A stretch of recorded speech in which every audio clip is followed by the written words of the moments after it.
পাপড়ি বানানোর ঝামেলা ছাড়াই বানাবো আজ পাপড়ি চাট। যদিও এই ট্রিক্সটা আমার নিজস্ব নয়, একজন বাংলাদেশি ভাবির ভিডিও থেকেই আমি এটা শিখেছি। ঘরে মোমোর শীট ছিল, সেগুলোকেই চামচ দিয়ে ফুটো করে ভেজে নিয়েছি ডুবো তেলে।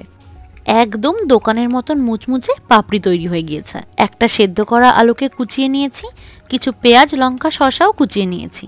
তারপরে পাপড়িগুলোকে সাজিয়ে দিয়ে দিয়েছিলাম টক দই। তার উপর দিয়ে আলু, পেঁয়াজ কুচি আর কিছুটা ভাজা মশলা ছিটিয়ে দিয়েছি। তার উপর দিয়ে দিয়েছিলাম ধনেপাতার চাটনি। এরপরে উপরে বেশ অনেকটা করেই দিতে হবে টক দই। কিন্তু আমার ঘরে সব কিছু গোছানোর পরে দেখি টক দইটাই ছিল না, একদম অল্প পরিমাণে ছিল। তাই কি করব, যেইটুকু ছিল সেটুকু দিয়েই কাজ চালিয়েছি। একদম শেষে উপরে দিয়ে দিয়েছিলাম তেঁতুলের চাটনি আর বেশ অনেকটা করে ভুজিয়া ভাজা।